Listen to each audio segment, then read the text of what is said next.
Au sol, les avions civils et militaires sont immédiatement détruits, tout comme les pistes de décollage. Des dizaines de bombes fracassent la nuit, déclenchant les cris dans les villes et les alarmes dans les casernes. L'objectif est simple, reprendre Cuba pour mettre fin à la révolution socialiste. Le plan, développé en secret par la CIA, consiste à neutraliser l'aviation cubaine pour faciliter le débarquement de 1500 hommes dans la baie des Cochons. De là, il faudra s'assurer du soutien de la population locale, gagner la Havane et mettre Fidel Castro hors d'état de nuire. Mais les États-Unis ne peuvent absolument pas se permettre d'impliquer sur place leurs propres soldats. Ce serait risquer une grave crise diplomatique avec l'URSS, allié de poids pour Cuba. Les services secrets ont donc financé et entraîné pendant de longs mois des exilés cubains anticastristes en vue de cette offensive. À 1h du matin, quand les premiers combattants débarquent, ils sont immédiatement repérés par les miliciens. Mis en état d'alerte depuis de longues minutes par les bombardements, ils doivent à tout prix ralentir les envahisseurs en attendant des renforts. Tandis que les premières balles sifflent, Castro ordonne depuis la Havane le déploiement de 900 soldats supplémentaires dans la baie des Cochons. Depuis des mois, le leader cubain avait anticipé cette attaque. Mais ni lui ni ses lieutenants n'avaient prévu qu'elle aurait lieu dans cette zone. Il faut absolument circonscrire l'invasion, le temps d'organiser une défense efficace. Sur la plage, la mort peut frapper à tout instant. Dans l'obscurité, il est presque impossible de distinguer les alliés des ennemis. Plusieurs anticastristes tombent, frappés par des balles perdues tirées à l'aveugle. Ils ne s'attendaient pas à rencontrer une telle résistance et leur effet de surprise est totalement manqué. Leur sang se noie dans l'eau sombre pendant qu'ils rampent sans solution de repli, harcelés par un ennemi galvanisé.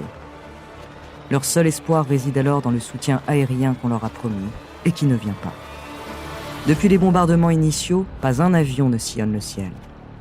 Dans ces conditions, ils ne tiendront que quelques heures. Au même moment, à la Maison-Blanche, il ne fait aucun doute que l'opération tourne au fiasco.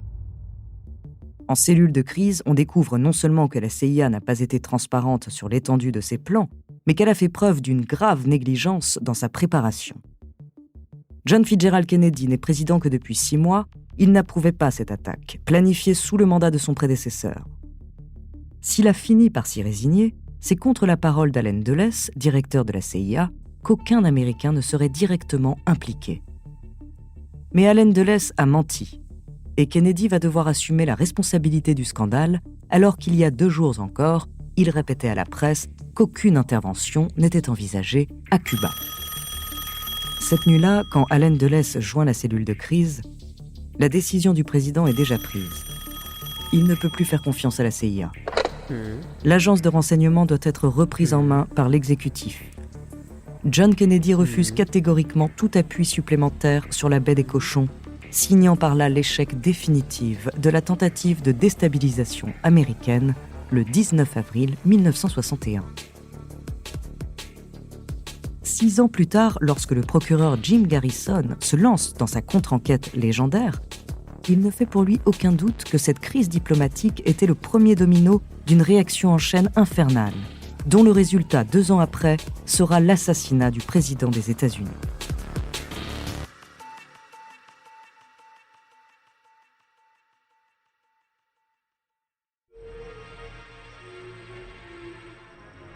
Bonjour, je suis Andrea Brusque, bienvenue dans Les Fabuleux Destins.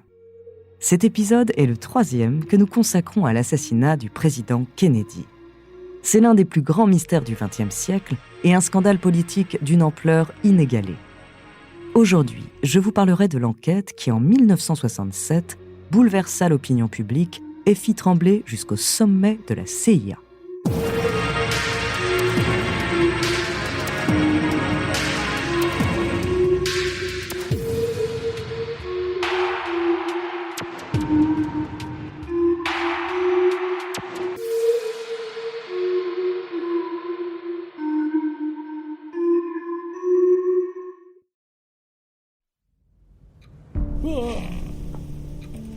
Jim Garrison se réveille en sursaut, pris d'un frisson, et constate qu'il s'est profondément endormi dans le fauteuil de son bureau.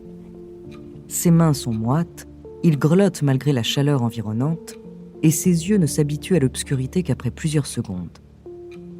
L'horloge affiche 3 heures du matin, la pièce est sans dessus-dessous, le sol est couvert de dossiers, tandis que les étagères débordent de notes entassées au fil des nuits blanches.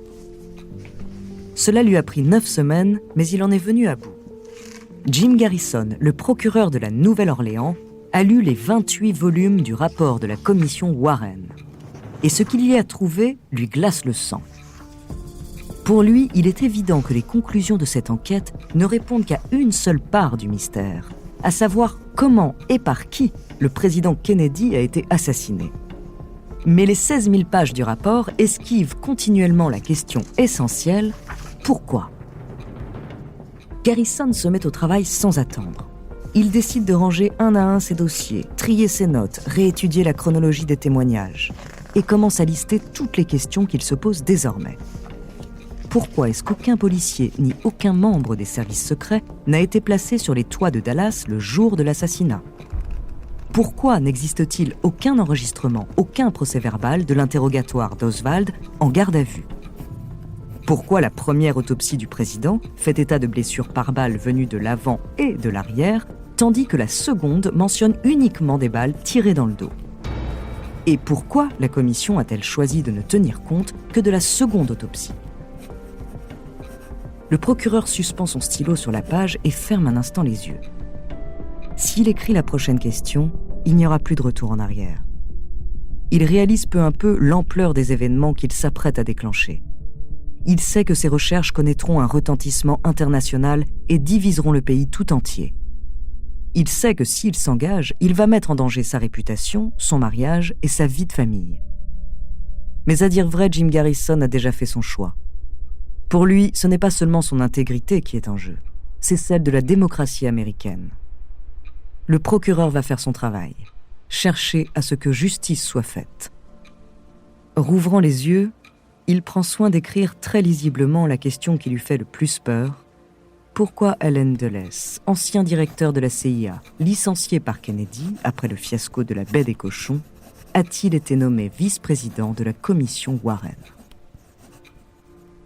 Dès le lendemain, il convoque ses plus proches collaborateurs et leur fait part de ses intentions, exigeant de leur part un professionnalisme sans faille et une discrétion absolue. La première piste à retracer est celle de Lee Harvey Oswald, qui, bien que la ville fourmille d'anticommunistes violents, a longtemps habité la Nouvelle-Orléans. Pour le procureur, l'enquête commence donc en terrain connu. Et en écumant les bars et les boîtes de nuit locales, son équipe rassemble petit à petit des noms et des indices qui les ramènent toujours à l'échec de la baie des cochons d'avril 1961. Mais leur découverte se heurte à une importante contradiction. Si Oswald a souvent été vu distribuant des tracts pro-castristes, on apprend aussi qu'il fréquentait des figures de l'extrême droite locale très hostiles à Castro. 2 noms en particulier reviennent bien trop souvent au goût du procureur. Guy Bannister et David Ferry. Le premier dirigeait en 1962 une agence de détectives qui servait de vitrine locale pour la CIA d'Allen Dulles. Le second est connu pour ses liens avec la mafia, et ses talents de pilote en faisaient l'élément parfait pour livrer des armes aux milices anticastristes, toutes animées par une haine absolue de Kennedy. Que venait faire Lee Harvey Oswald au contact de ces hommes à l'opposé de lui sur l'échiquier politique ? C'est à ce moment-là, coincé dans une impasse, que l'équipe de Garrison va bénéficier d'une aide inespérée. Se présentant au bureau du procureur, un homme d'une trentaine d'années s'assoit confortablement, laisse passer un long silence, puis lâche avec une nonchalance assumée : « Alors quoi ? Vous voulez savoir qui a tué Kennedy ? » Avant de continuer cet épisode, nous voulions vous remercier pour votre écoute. Si vous voulez continuer de nous soutenir, abonnez-vous à la chaîne Bababam Plus sur Apple Podcast. Cela vous permettra une écoute en avant-première et sans interruption. Ou bien écoutez ce message de notre partenaire sans qui ce podcast ne pourrait exister. On se retrouve tout de suite après.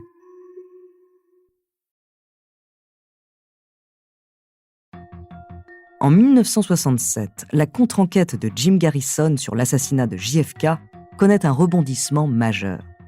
Un témoin du nom de Perry Russo affirme avoir assisté à une discussion macabre entre 3 hommes, Lee Harvey Oswald, David Ferry et un certain Clay Bertrand. Selon lui, les complices évoquaient très sérieusement leur désir de mettre un terme au mandat du président après l'échec de la baie des cochons.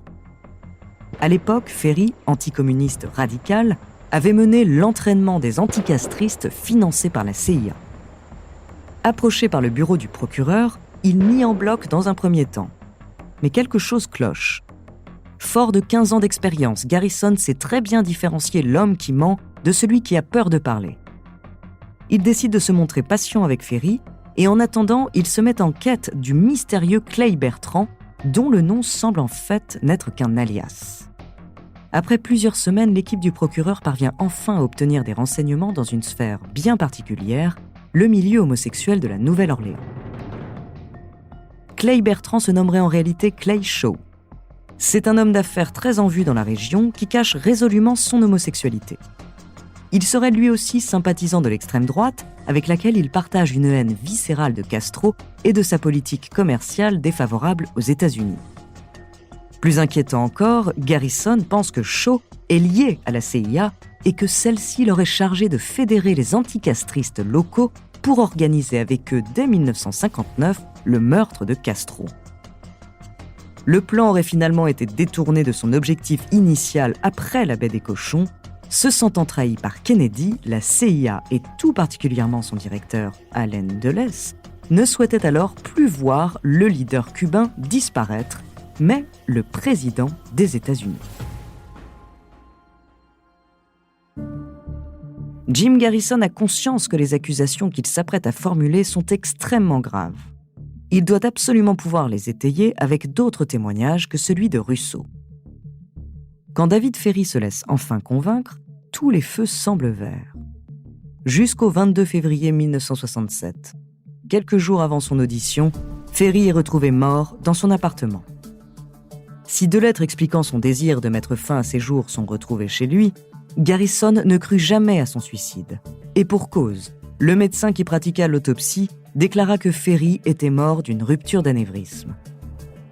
Craignant de voir disparaître un à un ses témoins dans des conditions plus que suspectes, le procureur passe à l'action. Un matin, Clay Shaw a la surprise de voir des agents de police se présenter à son domicile et lui signifier son arrestation. Quand l'homme d'affaires exige de connaître les accusations dont il fait l'objet, la réponse le fait blêmir. « Vous êtes soupçonné d'avoir planifié l'assassinat du président Kennedy. Vous avez le droit de garder le silence. » Garrison tient son principal suspect. Mais le procès n'aura lieu qu'après 2 ans d'instruction préalable. Il va devoir faire preuve d'une endurance indéfectible.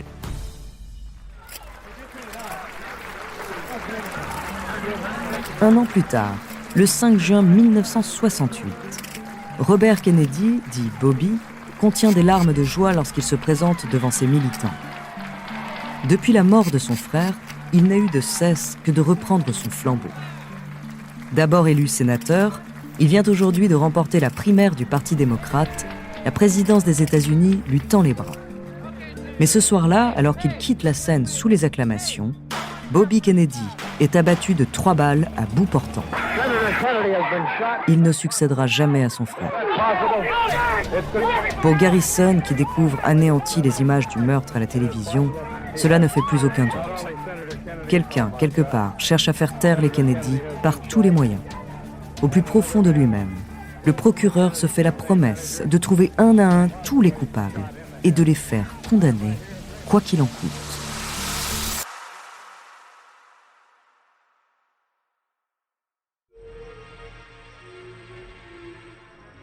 Merci d'avoir écouté cet épisode des Fabuleux Destins, écrit par Clément Prévost, réalisé par Gilles Bavulac. Dans le prochain épisode, je vous parlerai du procès de Clay Shaw et de son issue, dont la résonance mondiale a porté le mystère JFK jusqu'à nos jours. En attendant, si cet épisode vous a plu, n'hésitez pas à laisser des commentaires et des étoiles sur vos applis de podcast préférés.